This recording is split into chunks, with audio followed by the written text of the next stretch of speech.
How's it going? Welcome to a brand new edition of Billboard Live. I'm Kevan Kenney, and if you are anywhere between the ages of, let's say, 10 and 30 years old, our guest today played a pretty major role in your childhood as star of Drake and Josh. Drake Bell is here. Yeah, what's up, guys? How's it going? What's going on, man? Put it there. Yeah, thanks, man. Thanks Now, for having you me. are on quite the promo run here in New York Yeah. City. You're going to be playing a show out in Brooklyn at the Knitting Factory, I believe. When is that happening? Wednesday night, tomorrow Wednesday night. Yes. Very cool. Now, that is just And then Stanhope, we're in Jersey on Friday, so come check us out. right on. Jersey, my home state, so I love Oh, that. nice, Yeah. nice. Now, this is all part of the Drake Bell Stripped pop-up tour. Very cool concept. I've never heard that term before you told me it yesterday. The pop-up dope. tour. Very intimate. It's going to be stripped, acoustic, just like we'll hear you today. Yeah, it's really cool. We're basically going around the country and just putting out an ad for, putting it up on posting on my Instagram the day before, seeing, who shows up. And it's really cool because, it's only the hardcore fans, and then we get to do this little intimate show, and it's been really great, and breaking down the songs from the record to acoustic, and it's been a lot of fun. Now, you're going to play us 3 songs here today live on Billboard. What is the first song? The first song I will do is the new single, Honest, from the new record, Honest. Fantastic. All right, take it away, Drake Awesome. Bell. Thank you. Like that? I love that version of that thank you song. so much. Can you make a promise? This is a big, you're talking about promises in the song. Yeah. Can you make a promise to your fans watching right now and me that you do a proper recorded version of that style? I think I'm going to. I really want to do a whole acoustic version, like we were talking yesterday about of the whole EP, because I break these songs down, even like Runaway. It's like all of a sudden it's like a Jason Mraz song. It's like so. I think it'd be totally awesome to be to do an acoustic version of the whole record. So maybe we'll get onto that. There's something, I hope so. There's something so human and visceral that comes through when you play it that way. I mean, I love the original track that's available on the Honest EP, but what does it feel like to you when you're playing the acoustic guitar and singing that? Does something else come alive in you? Yeah, I mean, totally. It's everything about the song when it's stripped down like this. The lyrics, the melody, even just the chord, even just the sound, like certain way the guitar sounds. It just totally takes on a whole new life. I really dig it. Yeah, I really feel where you're coming from. Thanks, because you wrote the song. You wrote all 4 songs on the EP. Is that correct? Yep. Now, is that something very, very important to you on this project? Yeah, I mean, the last record I made, I was doing it was a fun cover album that I just did a bunch of songs I grew up on, songs that inspired With me. Brian Setzer. Let's please with name one of drop my- Brian One of my Setzer. favorite guitar players of all, well, my favorite guitar player of all time. And so I was kind of deprived artistically, and so when I got back into the studio to start writing songs, they just started pouring out, and it was, it's like, it felt so good to kind of, and a lot of my fans were bummed. They're like, we love this record, but we want to hear you. Like, we want to know what's going on in your life and what's, where you're at now, and we've been growing with you, and we want to know more. So, yeah, it was important to get back in there, and it was cool to be able to write again for the fans and stuff. Yeah. How did the record, I'm curious, take the sound that it eventually did? Because it's very pop, it's very dance, it's very different than, some would call the rockabilly sound of the Setzer record. Yeah, or even my first couple albums, which were more power pop, Beatles influence, a lot of Beach Boys harmonies and Queen, stuff like that. But yeah, this new record, when I got into the studio and we started writing, I started working with my buddy Steven Reza, and we started putting all these sounds together, and it just took on a life of its own, and it was it was almost like a breath of fresh air. I've always been such a stickler for organic instruments, and we have to be playing this. But when I got in with him and we were just working together on the computer, we were being able to come up with all these sounds, and I was able to make my guitar sound different, and all the piano parts and all this stuff, and it just was basically like we blew a whole new life into the project. It was really, really cool. You bring up how the fans really wanted to know where Drake was at in his life right now, and it comes through in the music for sure. But in your own words, where are you in your life right now? How is Drake doing? I'm doing all right. No, I'm doing great. I'm so stoked to be playing music again and out on the road. And last year I spent a lot of time in the studio, and I made a film last year that should be coming out around Coachella time, so I think April. That's a crazy film. Can we talk about the film for a Yeah, second? yeah, This yeah. is a really cool. It was Debbie Ryan, Jerry Traynor, Katie Cassidy, Austin Swift, Taylor's brother, and it's a really cool movie where we're a band and we're going to play Coachella, and then crazy, drug-fueled murder, and it's sort of a mystery, suspense, who done it. You don't know what's going on until the end of the movie. There's a cool twist. And it's a far stretch. I play a guitar player in a rock and roll band. So I had to get really method. I had to study, get out of my element, and really become that character. Yeah. And it'll be coming out around the time of Coachella. Yeah. So cool. April. So it'll be check out Coachella. Yeah, and it's totally got the Coachella vibe. Like if you're into the whole festival, if you know crowd scene or whatever, you're gonna love the film. It's totally dope. What is the second song you're gonna be nice enough to play us here? All right, this will be an oldie but a goodie. This is Makes Me Happy. Awesome. All right. Once again, Drake Bell. The many sides of Drake Bell. I like this. Thank you. Is there a style of music, Drake, that you prefer to play the most? Because you just gave us two totally different sides of you. My favorite style of music to play is like rockabilly.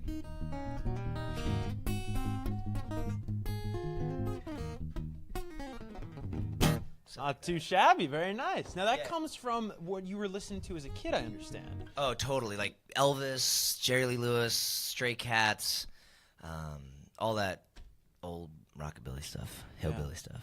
It's funny, you talk inspirations. We put out a tweet this morning asking you at home what you wanted to ask Drake. And one of the biggest questions was music inspirations. Is that who you would rank as like who are your top three? If you really had to put it into 1, 2, and 3, first, second, third place. The Beatles. Okay. The Beach Boys. Okay. And I mean, if I have to guess three, if I had to pick three, then it'd be, oh man, this is hard. Elvis is in there. Okay. But wait, okay. It's going to have to be John and Paul, so Beatles, Beach Boys, and then I have to say Brian Setzer. All right. He's so influential on my guitar playing. I was going to say, and after that album, you better say Brian, right? Yeah. I mean, he's on my back, but I got the Beatles tattooed, so. Do you really? How many music tattoos do you have? Oh my gosh, I don't know. That many you don't know? Yeah, oh my gosh. I have like all this and all this and all this. And they're not all music related though? No, I have the Stray Cats logo tattooed, which is a tattoo that I've wanted since I was long as I could remember. And I go in to get this tattoo, and I mean, I used to draw it as a kid. It's this cool cat with a pompadour. And the most important thing about rockabilly, well, not the most important, but one of the most important things about rockabilly music is the hair, man. It's all about the pompadour, the big hair.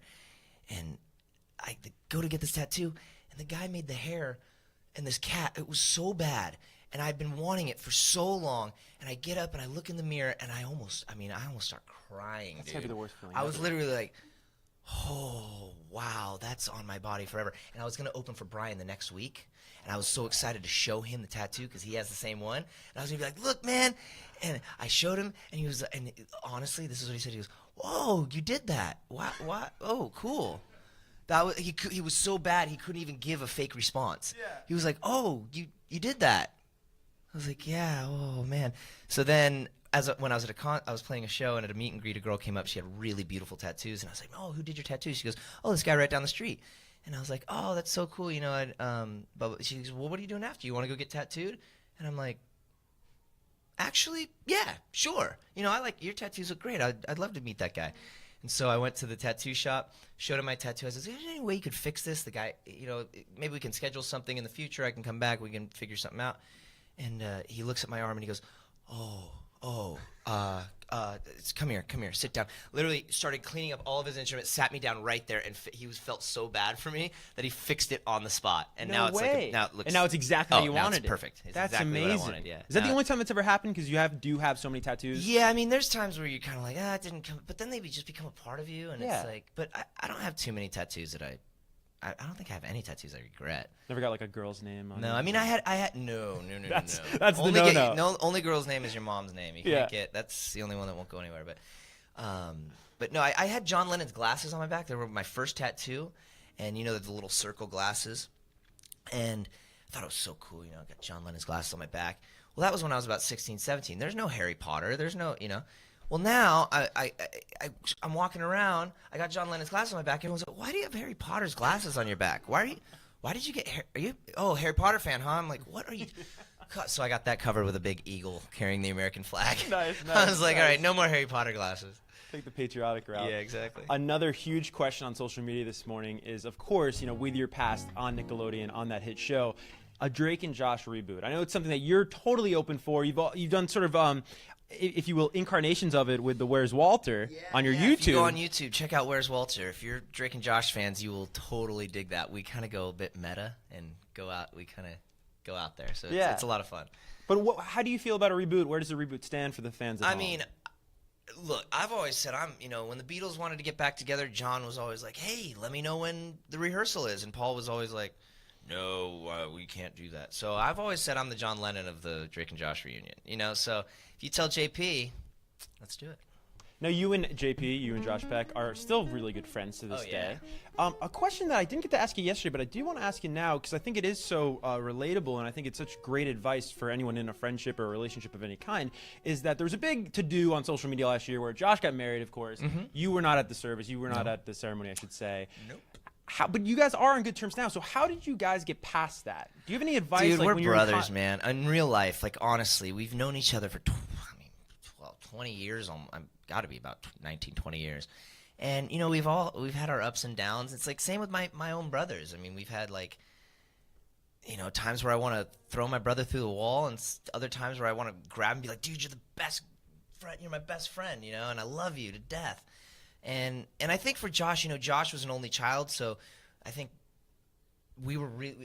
I was like really the closest thing that he would ever have to a brother, and we were really close. I mean, there were times when we didn't want to talk to each other unless it was the dialogue, and I can't stand him. And then there was times where we're inseparable, where it's like, hey, what are you doing after work after a 16-hour day? Oh, nothing. Oh, come cruise over. We'll play. I got this new PlayStation game, and we'd stay up all night and play video games. I crash on his couch and like, oh, we got to go to work the next day, and we're like literally inseparable, So it's just brotherly love, man. And when I saw him at the VMAs and he threw his arm around me, he's like, and we hashed it out, and he was telling me, he's like, man, no hard feelings. Like, look, first I didn't think you want to go. Second, he's like, do you know what planning a wedding is? He's like, my wife is doing this. We're trying to do this. He's like, I don't know what's going on, man. He's like, I just wanted to get it over with and do it, And so he's like, no hard feelings. I love you, man. You're my bro. So it's, it's all water under the bridge. Yeah, that's awesome. It's not the first time we've gone through that, So it's like, it is what it is, and we love each other, and we're always going to be friends, and Yeah. I share a connection with that guy like nobody else in the business or in life, and so. A relationship like that, especially in Hollywood, man, is like once in a lifetime. So. Oh, yeah. Lightning in a bottle. Oh, completely, yeah. What do you got? On screen and off screen, Oh, 100%. What do you have for us here in closing? All right, this is called I Know. Awesome. All right, for the last time, Drake Bell. Thank you.